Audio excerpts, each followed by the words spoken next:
Warahmatullahi wabarakatuh. Kami dari kelompok 3, kami akan menjelaskan tentang pengertian pengaruh dan penelitian kontribusi. Di sini ada beberapa poin yang akan dijelaskan.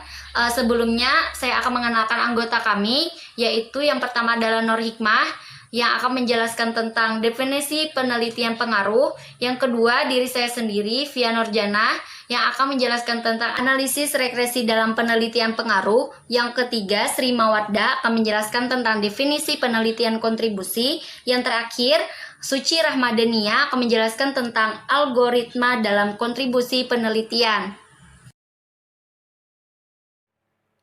Assalamualaikum warahmatullahi wabarakatuh.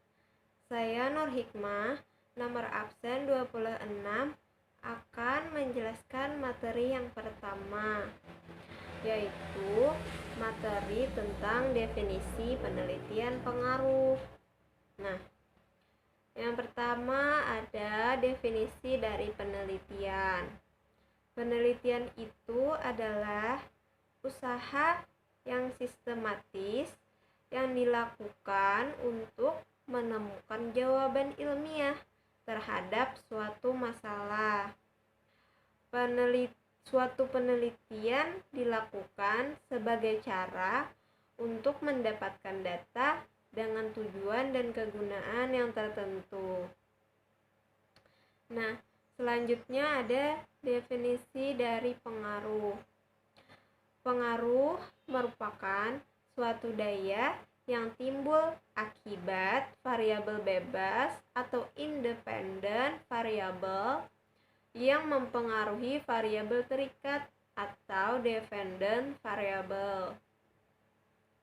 Nah, jadi penelitian pengaruh ini yaitu kegiatan meneliti seberapa besar kausalitas atau fungsi dari sebab akibat dari sebuah variabel atau lebih terhadap variabel yang lain, yang mana dilakukan dengan berlandaskan teori tertentu. Atau dengan kata lainnya, definisi penelitian pengaruh ini ialah meneliti seberapa besar variabel X mempengaruhi kepada variabel Y, yang mana variabel yang secara teoretik mempengaruhi kemudian melihat efek dari variabel tersebut terhadap variabel yang lain yang dipengaruhinya.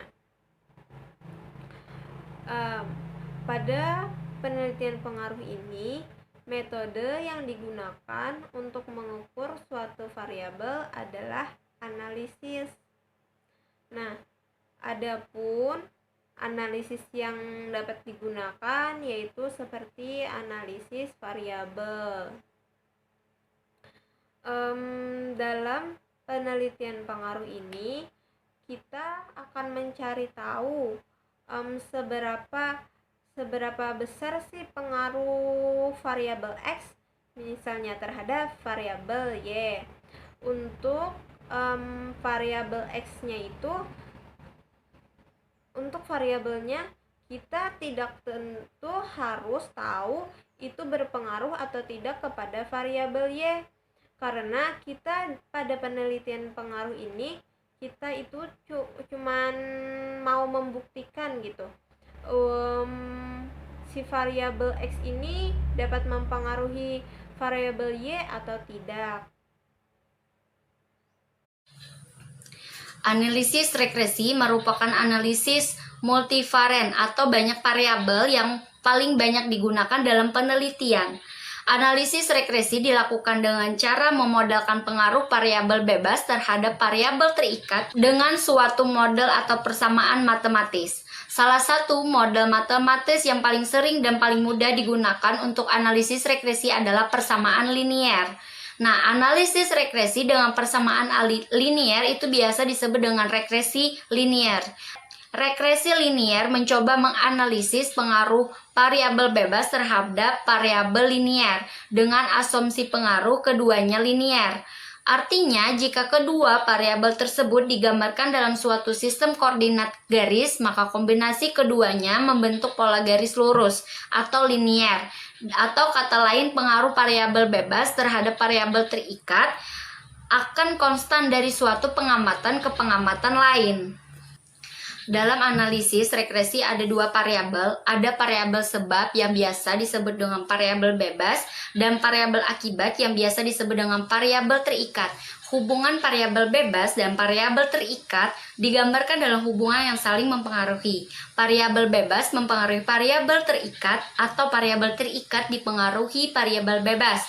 Nah, tujuan dari analisis regresi ini adalah untuk mengestimasi dan atau memprediksi nilai rata-rata variabel terikat yang didasarkan pada nilai variabel bebas yang diketahui dan atau kata lain menganalisis pengaruh variabel bebas terhadap variabel terikat.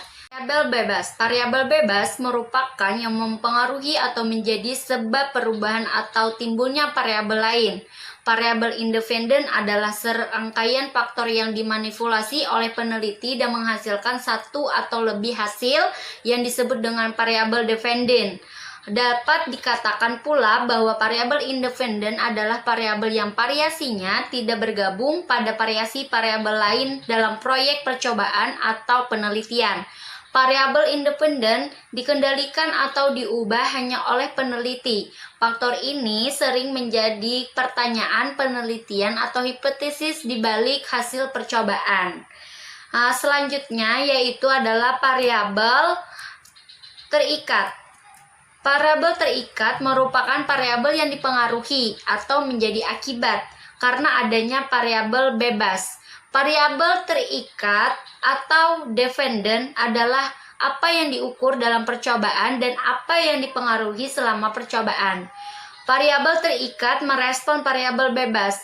Disebut dependen karena tergantung pada variabel independen. Dalam percobaan ilmiah, penelitian tidak dapat memiliki variabel dependen tanpa memiliki independen. Jadi, variabel terikat ini ada ketika variabel bebas. Nama saya Sri Mawaddah.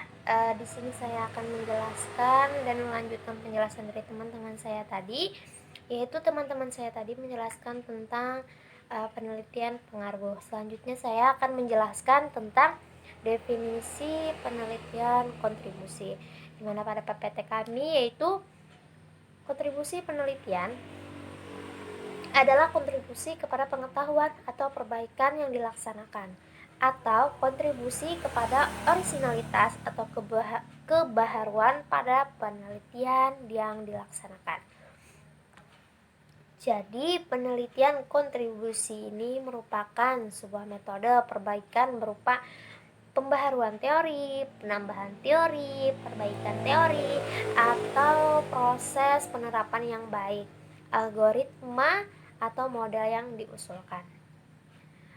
Maka pada kontribusi penelitian ini harus ada fakta atau bukti yang empiris membuktikan, karena nantinya akan dibagikan dengan orang-orang banyak, gunanya tercipta tujuan untuk kesuksesan bersama. Terus kontribusi penelitian kontribusi penelitian bisa saja berbentuk knowledge contribution. Artinya bisa kita gambarkan ya, kontribusi penelitian ini dari bagaimana si peneliti memberikan sentuhan kepembaharuan atas metode penelitian, produk atau sudut pandang, definisi masalah studi kasus yang dikaji. Kontribusi juga diartikan sebagai sharing pemikiran, teori baru, dan resultan dengan masyarakat dunia ekspansi terhadap hal-hal yang sudah diketahui. Jadi biasanya hasil penelitian tersebut akan disebarluaskan melalui media sosial, internet seperti Google Cendekia. Biasanya kita bisa menemukan di sana kayak sebuah penelitian. Hasil penelitian itu nanti tidak hanya memenuhi kebutuhan diri sendiri, tetapi kita juga bisa memenuhi kebutuhan orang lain. Artinya sia-sia apabila penelitian itu hanya untuk memenuhi penelitian kita aja gitu. Jadi biasanya disebarluaskan di internet. Komparasi kontribusi penelitian. Nah, pada komparasi kontribusi penelitian ini biasanya pada tingkat-tingkat perguruan tinggi itu memiliki kontribusi yang berbeda-beda. Misalnya kita kan S1 itu biasanya skripsi, tujuannya untuk menguji sebuah materi. Nah, menguji sebuah materi itu biasanya kontribusinya yaitu penerapan dan pembangunan sebuah materi. Nah, selanjutnya S2. Biasanya S2 itu dilanjutkan oleh tesis. Nah, S2 itu tesis, tujuan penelitian tesis itu biasanya menguji teori dan pengembangan teori. Nanti di dalam situ kontribusinya yaitu tentang sebuah kayak pembangunan sebuah teori-teori atau penggabungan teori dan penguji. Terus biasanya S3 itu disertasi. Nah, S3 itu disertasi. Nah, tujuan penelitiannya tersebut pengembangan teori dan penambahan teori-teori baru. Jadi biasanya kontribusi pada pendidikan S3 yaitu substansial dan innovation. Nah, dimana mereka ini nanti memiliki target publikasi yang berbeda-beda. Seperti kan S1, S2, S3 tadi biasanya kalau sudah S3, penelitian S3 itu biasanya ke international journal, international conference. Nah, biasanya itu ada di Google Cendekia, kayak jurnal-jurnal internasional gitu. Jadi kontribusi penelitian itu tadi sudah saya jelaskan dapat digambarkan dari bagaimana si peneliti memberikan sentuhan kebaruan atas metode penelitian, produk atau suatu sudut pandang definisi masalah studi kasus yang dikaji. Jadi kan kontribusi itu metode perbaikan berupa pembaharuan teori ataupun penambahan teori. Terima kasih, sekian dari saya. Selanjutnya akan dijelaskan oleh teman saya. Saya Suci Ramadhaniah akan melanjutkan materi yang terakhir, yaitu algoritma dalam kontribusi penelitian. Algoritma adalah susunan yang logis dan sistematis untuk memecahkan suatu masalah atau untuk mencapai tujuan tertentu. Algoritma adalah metode efektif yang diekspresikan sebagai rangkaian terbatas. Algoritma juga merupakan kumpulan perintah untuk menyelesaikan suatu masalah. Perintah-perintah ini dapat diterjemahkan secara bertahap dari awal hingga akhir. Jadi, algoritma ini merupakan suatu langkah-langkah, serangkaian instruksi, perintah untuk memecahkan atau menyelesaikan suatu masalah, berupa cara penyelesaian suatu masalah, baik kecil maupun besar. Algoritma bisa dijalankan pada komputer ataupun menggunakan prosedur langkah-langkah demi langkah untuk memecahkan suatu masalah atau kondisi. Analoginya misalnya kita ingin memasak, nah itu kan perlu step by step. Contoh lainnya kita ingin pergi ke kampus. Algoritmanya yaitu kita memakai pakaian, memasak, dan lain sebagainya. Suatu algoritma dapat terdiri dari 3 struktur dasar, yaitu runtunan, pemeliharaan, dan pengulangan. Ketiga jenis langkah tersebut membentuk konstruksi suatu algoritma. Dimulai dari sebuah runtunan, terdiri dari 1 atau lebih instruksi. Runtunan ini adalah proses yang dilakukan secara beruntun. Misalnya dari langkah 1 sampai langkah akhir. Tiap barisnya hanya dikerjakan satu persatu, tanpa ada loncatan atau pengulangan dilakukan sekali tiap instruksi. Pemeliharaan ini adalah memelihara program yang dibuat agar nantinya program tersebut dapat terjaga dan aman.